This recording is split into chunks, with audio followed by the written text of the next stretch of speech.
İmkanım olsa bu ölkədən qaçsam, dünyanın harasındansa bilmirəm. Demək istədiyim amma deyə bilmədiyim bütün şeyləri qışqıraram ölkəmin üstünə. Burada deməyə gücüm çatan şeyləri deməyə çalışıram. Amma bilirəm ki, bundan artığını desəm sonu ya həbsdir, ya da ölümünə tərk edilmək. Ya da ki, meydanın ortasındaca lümlüt səni qoyub tərk eləyəcəklər. Kim ki bu ölkədən gedib, rahatlıqla o ölkədən qışqıra bilir. Bilir ki, sevdikləri yanındadır, doğmaları ilə sınanmayacaq. Adamların qışqırmağa ehtiyacı var. Toyda, restoranda, futbol maçına gedəndə, toy bayramlarda bu adamlar elə belə qışqırmırlar.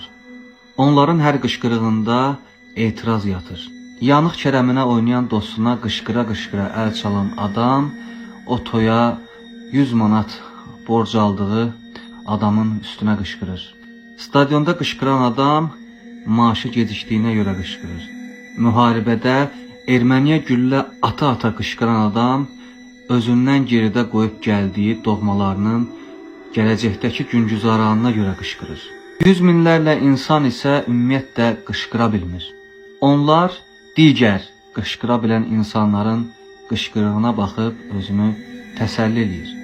Ona görə qəhrəman axtarır bu millət. Ona görə hər gün bir nəfəri özünə qəhrəman elan eləyir. Öz içində qırılıb qalan qışqırığını başqalarında gördüyü üçün. Qorxur ki həbsə düşəcək, qorxur ki işindən olacaq, qorxur ki doğmaları ilə sınanacaq. Elə ona görə də bizim millət ya muğama meyillidir, ya da raqqaçkoya. Muğamda içindəki qəmi soyudur, raqqaçkoda qışqırığını. Və qışqırığı içində qalan bu millət heç vaxt əl-ələ verib yallı gedə bilmir. Yallı oynamağı bacarmır. Biri o birini tapdalayır, o biri bu birini. Yəni əl-ələ tutub qışqıra bilmir. Qışqıra bilmir.